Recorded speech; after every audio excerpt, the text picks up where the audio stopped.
Hello, everyone. My name is Bud Coleman. We're going to wait just a minute or two, see if we have some more folks join us, but thank you so much for being here, and we'll be with you with the program in just a minute.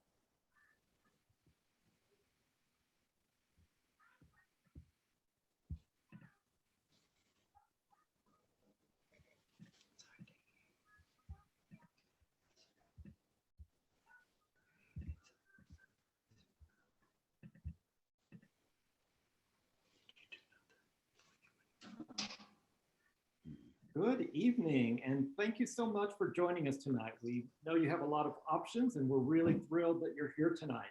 My name is Bud Coleman. I'm Divisional Dean for the Arts and Humanities in the College of Arts and Sciences.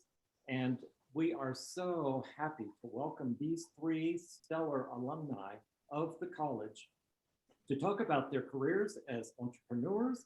And we are just looking so forward to hearing about their stories of how their liberal arts education at CU Boulder helped prepare them for the journey that they are surprised to see themselves on.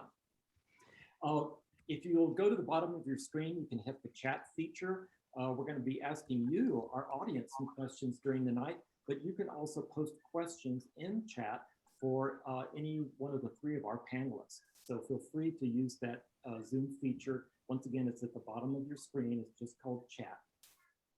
Our three panelists tonight are Mark Crawford, Michele Padberg, and Jess Padberg. I'm going to have each of you introduce yourselves. Just tell us where you're from, where you live now, what your major was when you were at CU, and why you created your company. So Mark, we'll go ahead and start with you. Yeah, sure. My name is Mark Crawford. I am a film composer. Most recently, I worked on the Netflix documentary, The Social Dilemma. I've also worked on additional music for Chasing Coral and Chasing Ice. I graduated from CU in 2008 and was a film studies major with a BFA. And I currently live in Longmont, Colorado. This is not my music studio. This is Peter Gabriel's, but I live in Longmont and lived in Colorado since high school. Great, Michele?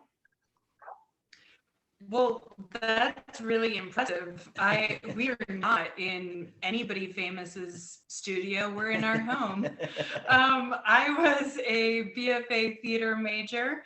I was there from 97 to 2000. And with that degree, I came along, I was headed out to New York to wait tables, as my parents said.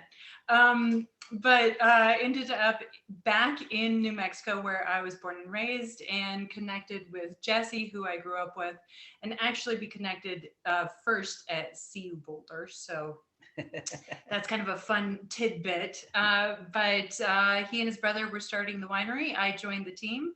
And luckily, I've been able to put my skills to use as one of the owners here at Vivoc Winery.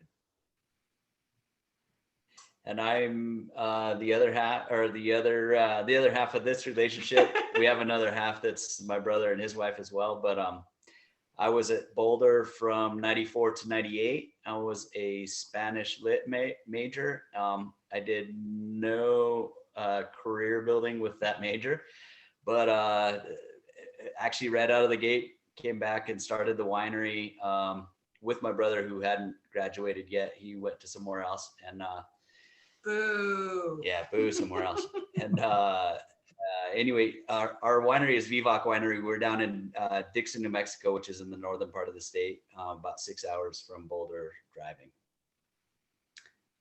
Thanks, Jess.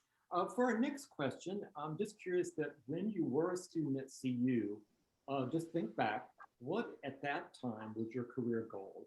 And then what factors came into your life that got you where you are now? So Michele, we'll start with you this time. Well, I mentioned that a little bit. So being a BFA theater major, I thought, of course, I was going to be, the next Oscar winner for sure. I was headed out to New York. I wanted to continue studying with the Actors Studio. I had lots of plans laid in place. I stopped to spend some time with my parents before moving out to New York. And lo and behold, this guy popped back up into my life, and his crazy met my crazy, and it was the right combination. And it just felt right to build a winery. Maybe it's my drinking time at Boulder that also instilled that in me, but I didn't know that you could major in booze. Turns out you can. So we've actually, we started, talk about starting at the bottom. We did every last piece of everything you can imagine to start this winery, the four of us. And now we're winning international wine awards and getting, really famous critics like James Suckling to pay attention to us. And so, 23 years later, we're doing pretty good. Wow. So Jess, you go next and let us know where the name of the winery came from. Vivoc is actually a mountaineering term in Spanish and in French. It means high altitude refuge.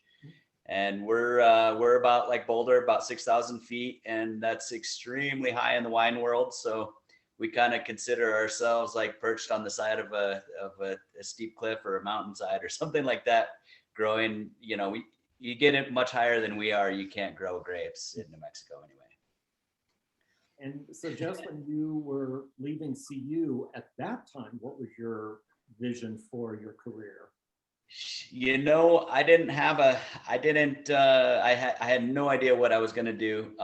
Me and a fellow Boulder alum went on a self, we gave ourselves a treat for had graduated. And so we treated ourselves to a trip around Europe, one of those backpacking kind of things. And he knew what he was going to do. He majored in advertising at Boulder, but I didn't know what I was going to do. And so as soon as we got back, he had a plan. So I spent those 2 months, backpacking around, trying to figure out what to do, and lots of late nights over a bottle of wine. And that started to make sense. Excellent. Mark, let's go to you. What was your career plan when you left Boulder? I think when I went to college, I feel lucky and fortunate to have gone to college for something that I really was passionate about, and end up graduating in that same passion in that career. I worked with, I met a lot of great friends at CU, and we made a bunch of films together. And one of those, like the capstone documentary project that we made all together, was kind of like my calling card. And just in my last year of college, I just somehow landed a great gig doing a commercial, and hired all my friends. And that kind of started me on this path to just produce a lot of documentaries.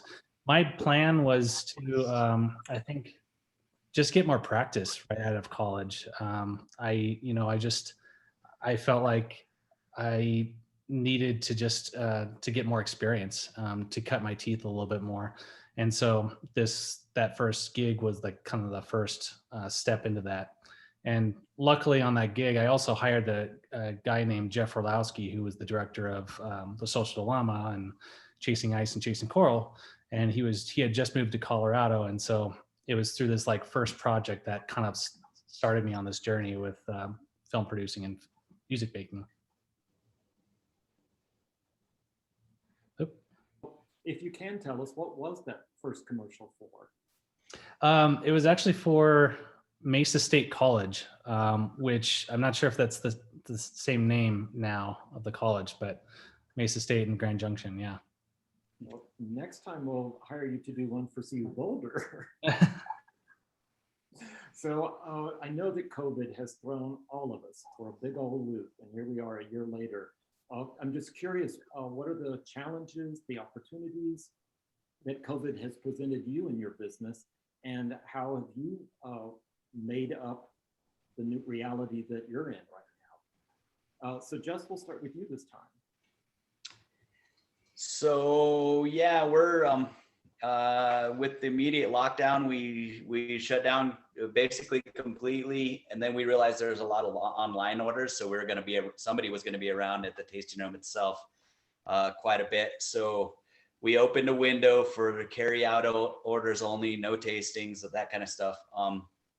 And then pretty quickly thereafter, we realized we actually can do, as soon as there was restaurants were available, then we were basically available here in New Mexico to serve people, but outside restrictions, all that kind of stuff. We used to have like just a big bar, walk up and do a tasting while standing there face to face with our server or our bartender. That you might be standing there for an hour, tasting different wines and this and that. So now we have everyone goes to if you want to do a tasting, we have like you write it all down first, and we bring you a flight, and we can talk to you like as if you were at a restaurant, but not like standing at a bar style. And I think we're kind of gaining more hands-on service that way, and I actually really like it. And it seems like it's a way to ease the tension of when you get slammed, when there's a lot of people, we're able to like spread them out, slow them down, get something in their glass, and then come back and talk to them in a more leisurely manner. And to me, I think that's an advantage that it's more work, and we weren't going to do it had there not been a COVID epidemic. But now it's kind of forced us into that, and I'm thankful for it actually in some ways. Is New Mexico at like 50% for restaurants, or where are y'all at? We're on a county by county here. So if the counties agree, in the green, meaning you're doing great, then I believe they can do 50% inside or 100% out, or maybe it's 75% outside. Mm-hmm. But whatever it is, it doesn't matter. Like that almost doesn't pertain to us. We're serving everyone outside still. We're not really allowing tasting inside. You can walk inside to go to the bathroom or to find stuff, but outside we have our entire 12-acre property as space. So there's no such thing as like meeting capacity or even 50% or 25% of capacity. So we just have everybody spread out, and we can pretty much serve everybody that comes in. Our limiting factor now is how many tables we have.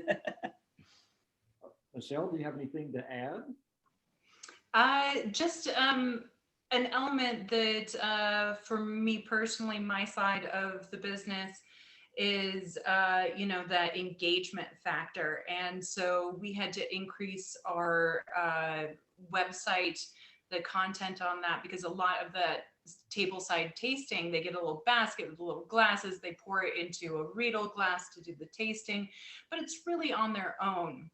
And so now they can, we do have free Wi-Fi, so they can get on the website and get all kinds of information, including a little mini tasting video, which clearly, we should hire some really amazing people to come and work with us so that we could get some help on that avenue. But we're doing the best we can. And we realized very quickly that customers needed some assistance if they're going to be walking through a tasting by themselves, how to do that. Also, we went from having a packed calendar to absolutely nothing in 2020. The mid-March, everything went away. All the concerts that we are normally pouring at, all of the events, all of that went away. So trying to engage the customer really turned into a social media interest, even more so than any business had before. So we started a weekly wine show that's silly, and every Thursday we do a Facebook Live. It's called A Fern Between Us. And so we're just having a good time and trying to entertain people, and it's made us think outside of the box. For sure. So Mark, how has COVID impacted your world? So on the film side, we premiered The Social Dilemma at Sundance at the beginning of the year of 2020, January. And then our last film festival that we screened at was the Boulder International Film Festival. And then everything shut down. So we kind of went back and had to do some edits on the film. and sort of did that through the summer virtually, and then September we launched the film.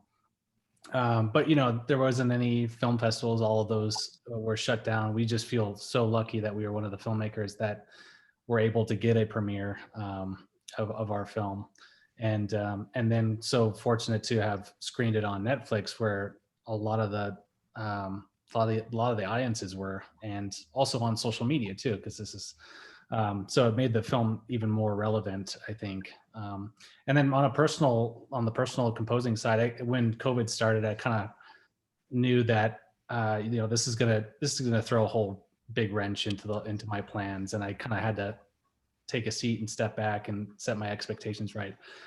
So I've taken this year to really hone in on a lot of the skills that I don't necessarily have, or orchestrating. I've been collaborating with a lot more songwriters and creating more of my songs. So taking the time to write music for myself too, is along with other projects. Right. I know that a lot of film festivals just stopped creating festivals, but that some places like Sundance went and really thought outside the box and created sort of virtual accessibility. Do you have any idea when things return to something that is normal, that some of these hybrid forms might happen with some of the film festivals? Yeah, I mean, I definitely think a lot of the hybrid forms will continue. I think that was a big success for some of the festivals. I think it was a little bit more difficult, just technically, how to get that technically up and running. I think the nice thing about film festivals for creatives and filmmakers and composers is the networking aspect of it, which definitely was hard this year. And you kind of just want to get out and just talk films and see other people's films and meet other collaborators on projects, but it was hard. Yeah, for sure. Well, I know that adaptability is a major theme that you've all touched on, as many people have had to rethink and reinvent themselves this last year. This slight change on that line, Jess, with you and your brother, where did the idea come from that you would start a winery? Two-part answer. I spent junior year fall semester abroad in Santiago, Chile, and as part of my Spanish major. And down there, the beer was expensive and not that great, and the wine was cheap and awesome. So I ended up drinking a lot of wine. I was, your typical Boulder kid in the 90s, which meant, I drank some or whatever.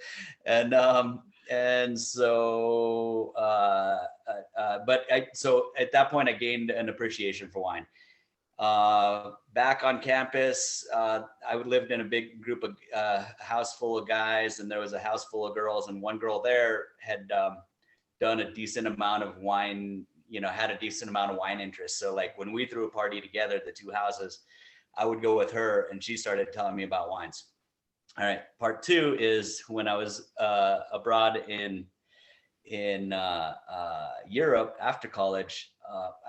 We drank all kinds of wine because we spent a lot of time in Italy and a lot of time in France, of course, and Spain. And the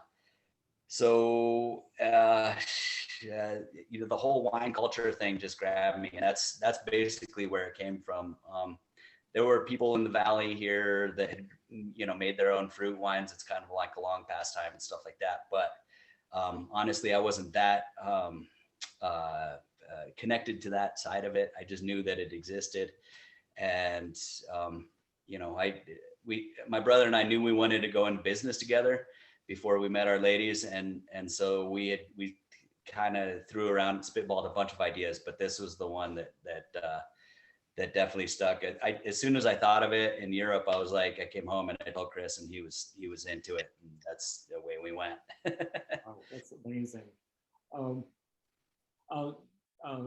Michele and Jess, just wanted to point out that you got a shout out from Julie Christian, sending you hugs from LA.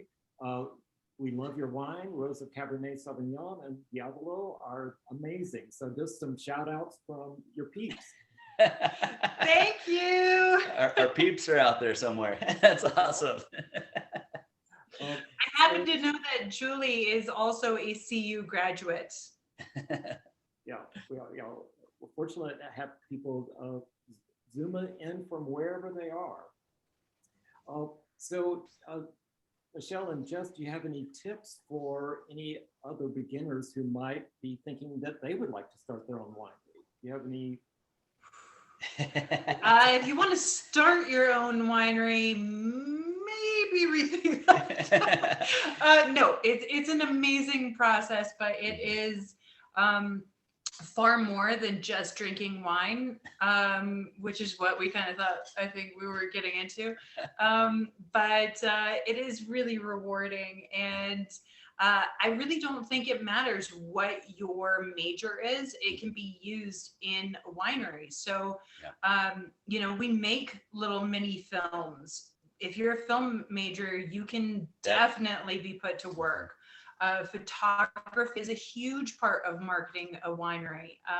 Obviously, marketing is a huge part of marketing. Marketing and advertising. I'm so grateful that I took marketing and advertising on a whim at CU Boulder. I just thought it sounded fun in all my extra time while I did plays in my major. So I would say the number one thing is dive in, and no matter what you're doing, winery or otherwise, dive in, and you're going to make mistakes, and that's fine. Keep making mistakes. Just try to learn, try to recognize the mistakes, and try not to do that. Try not to mess up in that same way, because that's what entrepreneurship's all about. Is you're going to fail and fail and fail a million times, but you'll get little gains here and there where you won.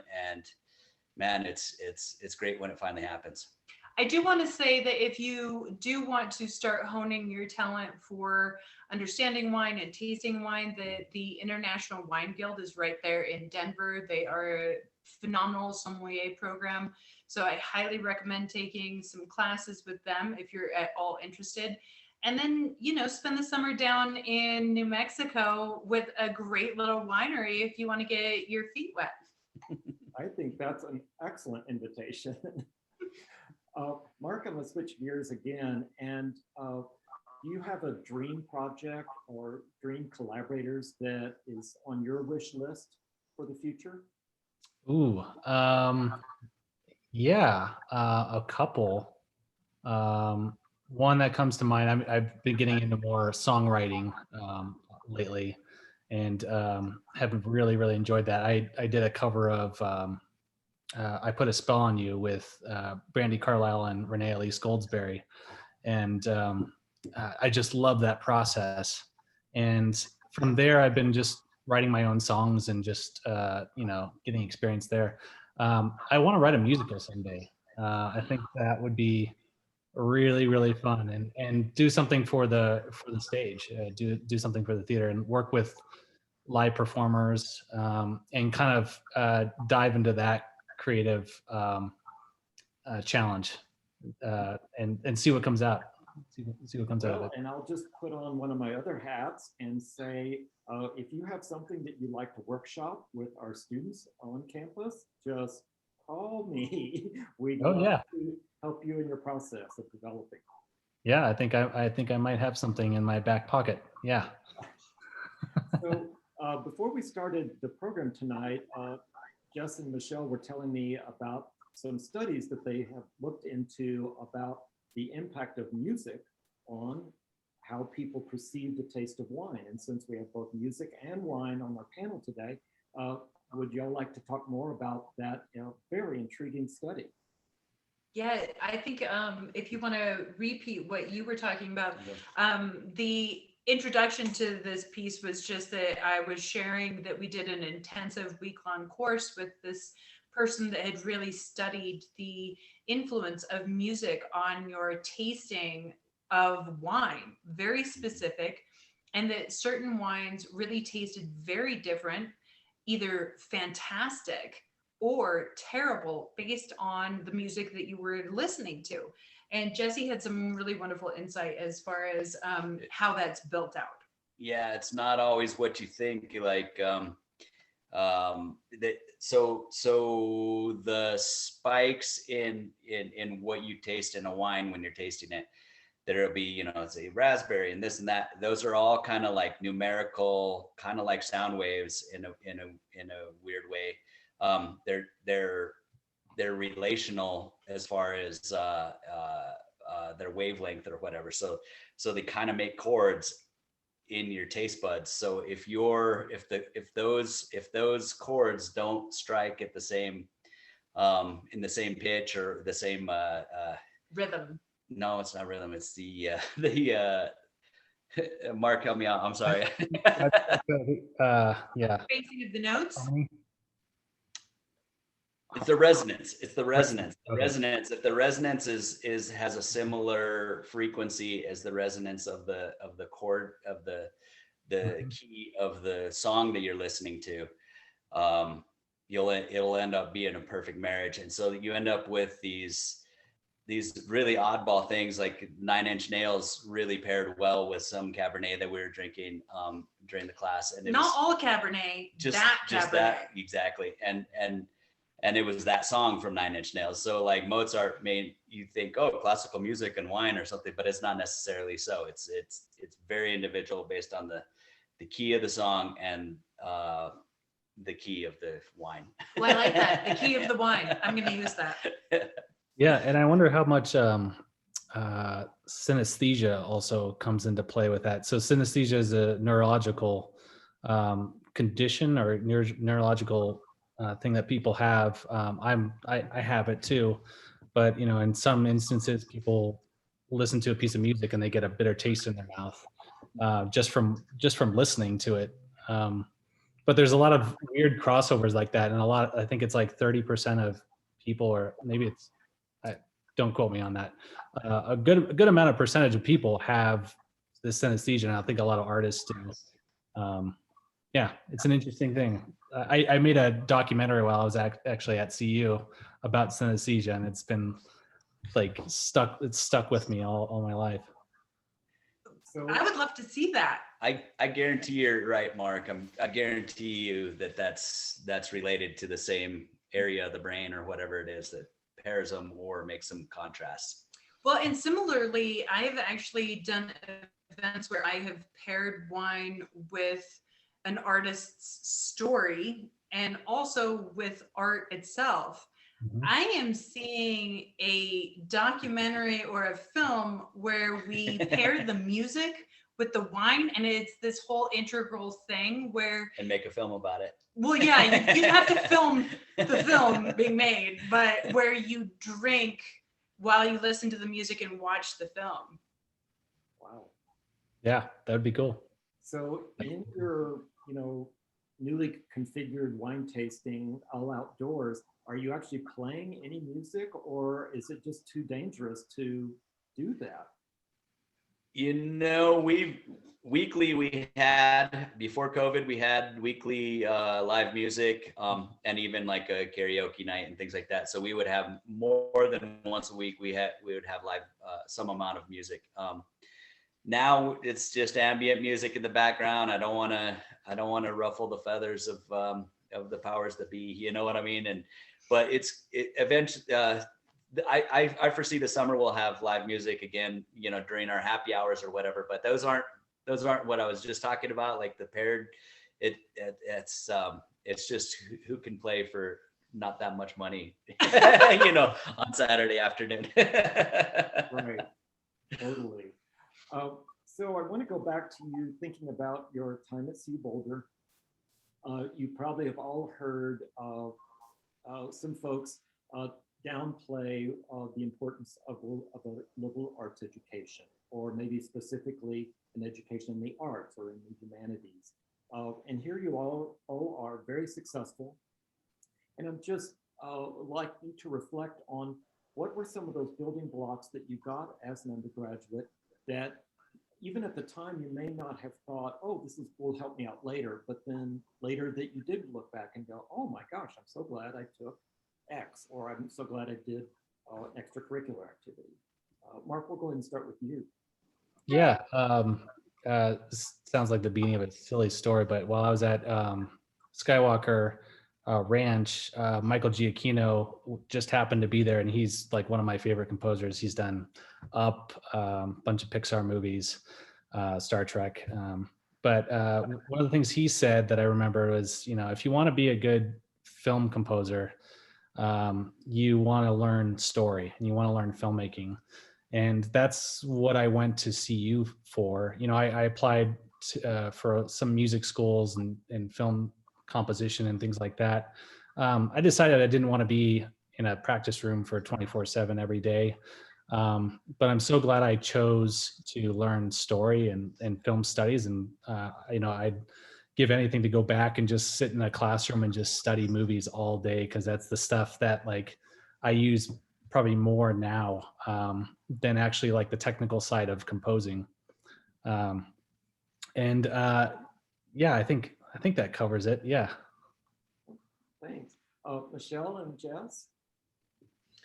I can't speak more intensely about how valuable a theater major actually is. Of course, there's all the jokes that you're just going to be waiting tables for the rest of your life, and that stereotype.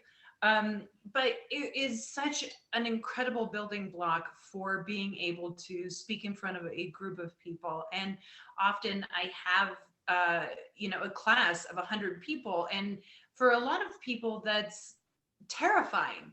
And to be able to step into that position and, use that to our benefit is really wonderful. And so I definitely feel that was not a waste whatsoever. Again, by chance, I happened to have decided to take some marketing and advertising classes at Boulder, and I loved those, and those have been very valuable.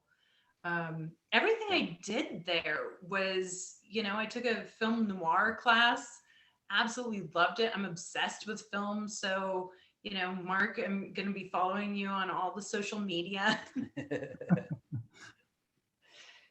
Yeah, and as far as my Spanish major, I mean, it doesn't. I mean, do I use the major? Was it like job training? No, it's not. It's not a trade school. It's arts and sciences in general. Just kind of isn't. But it's all encompassing. Like now you know how to. You have many angles to look at a problem, like lenses to look at a problem through. So you're able to, I feel like arts and sciences people just are more well-rounded and more able to navigate the tricky problems of entrepreneurship better than say, everyone says, oh, you're going into business, you should go to business school. And maybe I should have, I don't know. I didn't go to business school, so I don't know what I'm missing. And they can see, I talk to business school people and they're like, yeah, you have some serious holes in your philosophies there. But at the same time, like, I feel like it helps me in all kinds of ways that I never knew was going to be, just weird little things always come up that help us out. I don't know. Mm-hmm. Oh, that's fantastic. We're just so thrilled that you're all so successful in these journeys that none of you, knew that you were going to be having this journey. So now we're going for that secret sauce. What's the thing that you feel like that once again you didn't plan on it, but was that thing that just helped you be successful in your dream job? So Mark, we'll start with you. What's your secret sauce? One of the things, coming from a film production background, learning film production and film studies at CU, right out of college, I jumped right. It was, 2008, kind of the biggest financial crisis happening in America. Where are you going to find a film job? And luckily I'm a film graduate student I graduated from college, willing to work for pennies on any project that I could come my way. So I kind of also fit at the right time. And so I took on so many production jobs that, I learned how to, parallel park a semi truck. I learned how to be a PA on set. I learned the exact cost of a Starbucks, traveler cup. It's like these little skills that you pick up along the way, that you don't know how you're gonna use them later on. But I think, working putting on so many hats and putting on so many production hats, you gain empathy for all of these roles on set. And so, I started on fast forward, I started on Social Dilemma as a sound recordist, because that's kind of how I was, what I was working on, doing some camera too. And because I was sitting in the interviews and listening to these interviewees, I started kind of coming up with ideas for music, and I almost had like a behind the scenes look at what was to come in the movie, and could think about these concepts way early on and start sketching out ideas. And then having the communications tools to talk to Davis, the editor, because I was an editor too for a long time, and kind of know what he was looking for. So like you kind of come to a point in your life where like all these things kind of start to collide, and you kind of see, oh, that's why I learned this skill, or that's why I learned how to color correct, or whatever it is. Wow. So Jess, what's your secret sauce? I touched on it earlier. For me in the winemaking, it's you can't have ego about making mistakes, and I have to face my mistakes when I make them, and realize that is a mistake and it was my fault. And then if I don't know the answer to it, even if it's difficult, I got to sit down and do the hard work, figure it out. And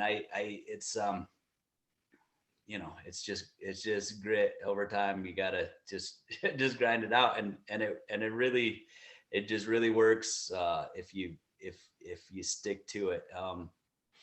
Really easy to get lazy though. We started in the theater and dance program after you left, Michele, of really being purposeful about embracing failing forward. That we're all going to make mistakes, but what do you do with that mistake? Are you going to get crushed by it? Are you going to put your head in the sand? Or are you going to challenge yourself to learn from that and use that mistake to help you move forward, and not hopefully make the same mistake again? So yeah, we are really trying to embrace failing forward so that it's productive. Michele, what's your secret sauce? Just to respond to that a little bit, I think Sean Kelly definitely was already really promoting that, and I learned that fully. I felt that the BFA program really was teaching me that the world is hard, and you have to work really hard to find your place in it. And I think that any way that you're trying to make your way, whatever your career is, whatever your major is, whatever it ends up being after you graduate, you need to be fully prepared to fight even when you fail. And, when the four of us came together to start this, we were working other jobs in order to, facilitate buying grapes and buy barrels. And, Liliana, my sister-in-law, and I would work other jobs. When we got done, we'd come and join the guys who would work construction all day. And we'd bottle with floodlights on a slab in the middle of the night. And it's some of my favorite memories. It was not easy, and we were sleep deprived, and we all lived in a 2-bedroom small component of somebody else's house. My parents. For the beginning part, we were on food stamps and, just taking every last loan that we could get and just being beat down over and over and over again. But we were passionate that no matter what was happening, we were going to figure this out and learn from mistakes and keep moving forward. That is amazing. So just to remind our home audience that feel free to pop a question for our panelists in the chat. And you might have noticed that we have a new panelist who joined us. Omar is a student in the College of Arts and Sciences, and he is on our Innovation Action Team. And Omar is going to tell us what he's working on. Hey everyone, sorry I joined a little bit late. I was pitching for the new Venture Challenge. My startup is competing to win one of the grants that the new Venture Challenge is giving to startups. But yeah, so I am involved in the Innovation Action Team, which is part of the CU Boulder Innovation Entrepreneurship Program. The Innovation Entrepreneurship Program has a lot of different parts, but its main goal is to help cultivate and build entrepreneurship and support entrepreneurs on CU's campus. We do this in many ways. There are programs such as the New Venture Challenge that we host. We run small, workshops to help students who are interested in entrepreneurship but don't know where to get started. We give funding, we give free equity-free grants to students who are working on startups or small businesses, $500 grants for free, absolutely. All you have to do is just sign up and pitch. There are a lot of programs at CU that are there to support students who are trying to build a passion for themselves. And we're all here to support you, so. Thank you, Omar. Omar, do you have any questions for our panelists? Yes, actually. So, I mean, in general, how did you guys, were you planning on going down the entrepreneurship path? Because I know personally, I wasn't planning on being an entrepreneur or someone who's involved in startups. I fell into it forward accidentally. So Mark, were you interested in, being a freelance entrepreneur, creator, or, or was that something that just happened? I think my biggest motivation for becoming an entrepreneur was not working at the grocery store bakery where I had worked, throughout college. I've worked at Honey Baked Ham. I worked as a college painting. All these places I worked that were just a grind, and I think I made a goal in the last year of college that I just didn't want to work for somebody. And yeah, and luckily, that first job came in my last year of college, and that was kind of like a little bit of a calling card to kind of just get one more job after that, and get one more job, and it just kind of evolved naturally. Awesome. John, Yeah. So to answer that question for me anyway, I knew always I wanted to be an entrepreneur. I don't know why, but I laid out what I wanted from life, and I wanted a freedom of schedule. I wanted Chris and I sat there and talked about stuff, what that would mean going into business together. And so we wanted a freedom of schedule. So that's why I had my brother be in on this, so that I could leave while he watched the place, or he could leave while I watched the place, whatever the place was going to be. And then the other thing was, I didn't want to be tied to an hourly wage, where I wasn't going to make money if I was gone. So what I really wanted to do was travel just always. So, obviously I should set up a travel business of some sort, but I didn't do that. But that was some of the things that were on our list, was to do that, something in that realm. But I wanted to be able to leave, have him watch the store. I wanted to be able to not have to, even if it was $150 an hour, if I personally had to be there, I didn't think that was a good deal for me, because I want to be able to walk away and still be making money, so that I could still be on vacation 3 months from now and have money rolling in my bank account. And I can't remember. Oh, and then we wanted to be ideally somewhere in northern New Mexico, because we just like it here or whatever. But that was always my plan, was to be entrepreneur. It's a hard road, because maybe you get lucky and you hit it out of the park in your 20s, and that'd be awesome. but more often than not, it's kind of longer and slower. And, you know, when you're 20 years old, looking at like an entire decade of your 20s, like, I don't want to be poor all that time, but that happens so fast. And then all of a sudden you're like in your 30s. And if you start making it in your 30s, you're doing great. And you can go out and make way more money working for somebody else in your, you know, in your 20s and 30s, and maybe even retire by the time you're 40, but probably not, right? Almost nobody does.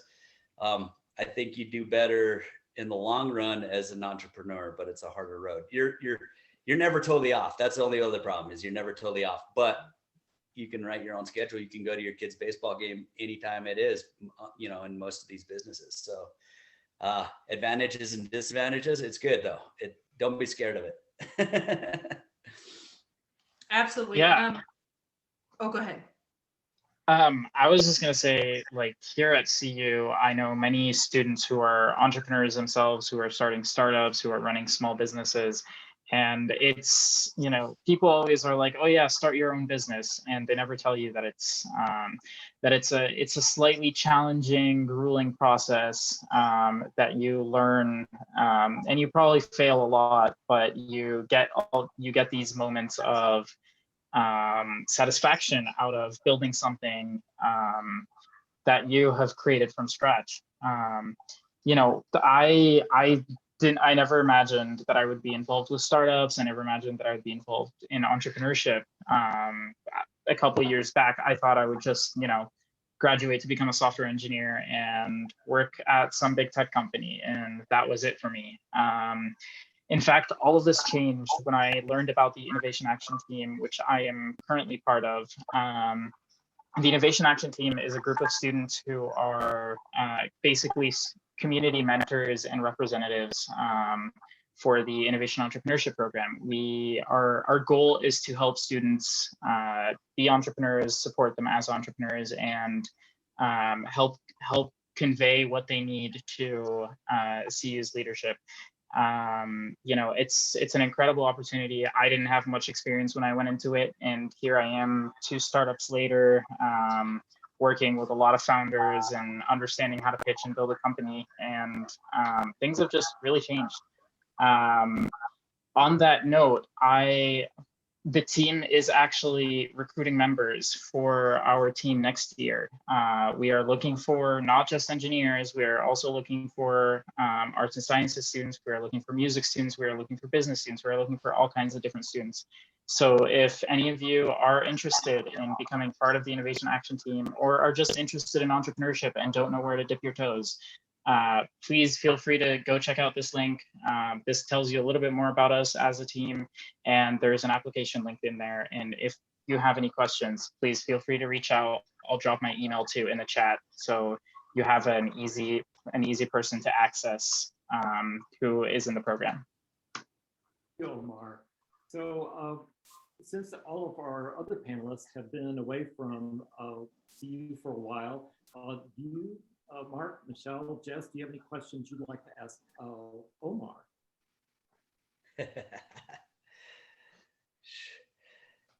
Yeah, all right, Omar. So how, when I was there, I don't remember. I mean, I wasn't looking either, and maybe this just fell on your lap as well. But I don't remember having programs like that. Who approached you? How did you get into this this kind of thing?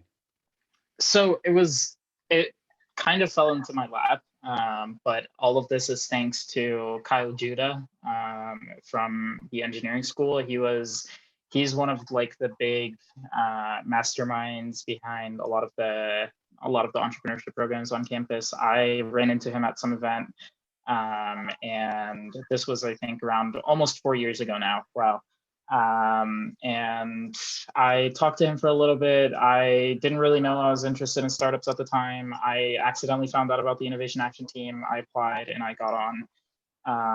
So it was really completely accidental for me, and I wasn't really looking for it, but I am incredibly grateful and glad that I did get involved, because it has not only been like a career changing decision, it has also opened my eyes up to a lot of different things in the world. I learned a lot of design. I learned a lot of, how to build a product. I learned how to market a product. I learned a lot of different things that I wouldn't really learn as just someone who writes code traditionally. So it was something that was just an incredible experience overall. That's cool. Omar, I'm curious. Have you heard of the Unreasonable Institute or Unreasonable Group or Uncharted now? Yes, Unreasonable Institute is one of my favorite programs here in Boulder. They help. So there are many different kinds of entrepreneurship, of course.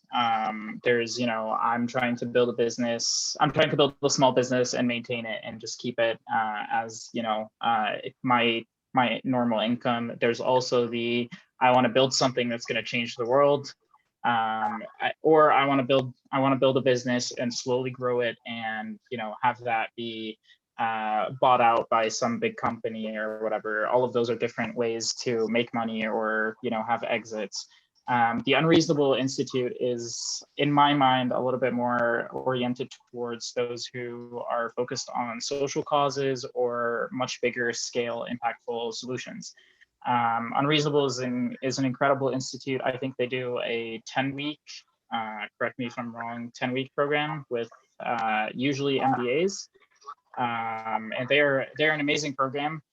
Here at CU, we actually do have something kind of similar. It's called Startup Summer. We do it for undergrad students, and it's run through Silicon Flatirons. They match you up with a whole bunch of students. They give you, connect you to a whole lot of mentors in the community, and they give you a couple weeks to build out an idea and, pitch it. And when you do, they give you funding most of the time. That's actually how my company Swift got started. We were accidentally doing that program because I wanted to network and learn a lot more. And I met my current co-founders who are really good friends of mine now. And that's how my company started. And I know quite a few other people who have started in similar ways. So all of these programs, there are a lot of these around Boulder, and they're incredible opportunities to grow through. Yeah.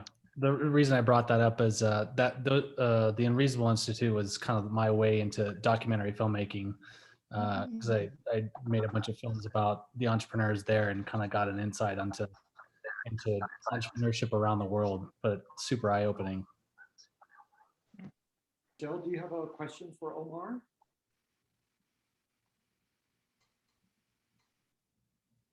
Were you asking Michelle? Yeah.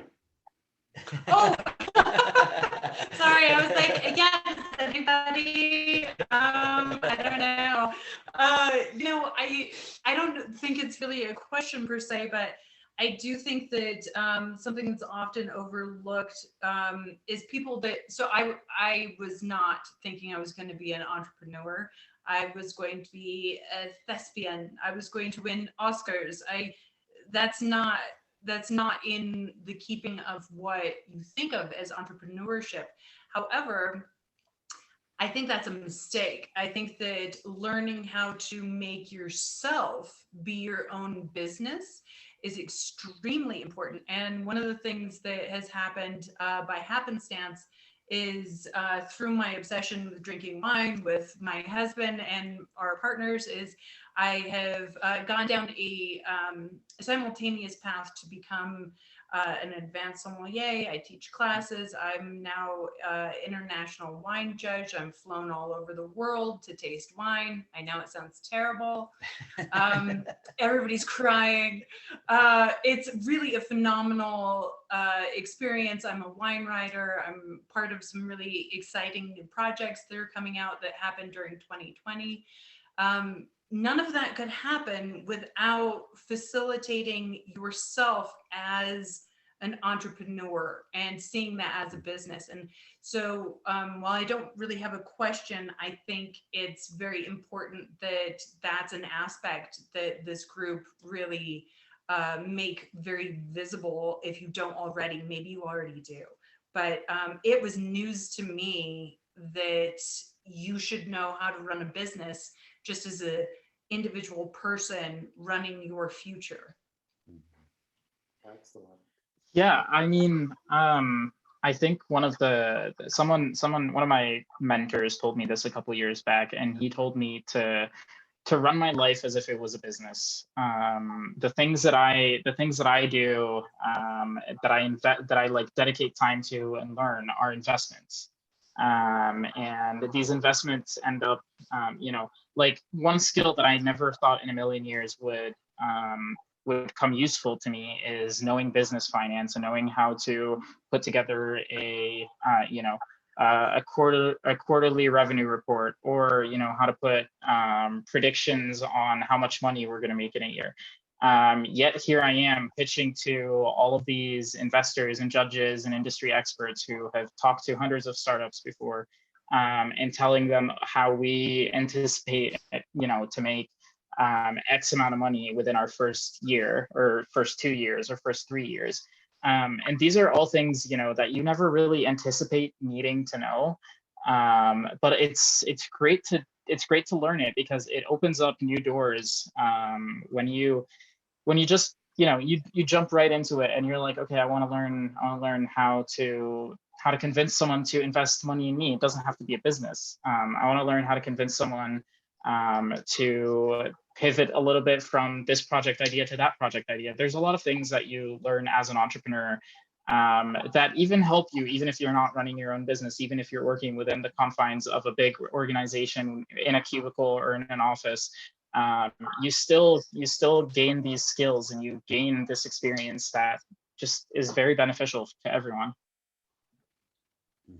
I just want to put in a plug for the college as well. I think a lot of, I know a lot of departments in the College of Arts and Sciences have become very purposeful about creating professional orientation courses, requiring internships, and really helping our students to not think of themselves as unemployed, but self-employed.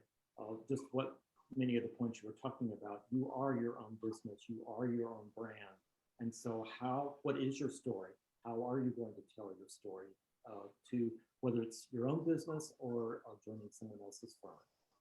I just want to thank you all so much. This was just so much fun. And Michele and Jess, I don't have a bottle of your wine in the house, but I'm going to go find something wet. Good. So thank you all again. Mark, Omar, thank you for joining us. I know you were on a tight schedule tonight. And Michele and Jess, we're so proud of your success and for you giving up some of your time tonight. So thank you so much, and go Buffs. Thank you so much. Cheers, guys. Have a good one. Thank you guys for inviting me. Yeah. Thanks, everyone. Bye.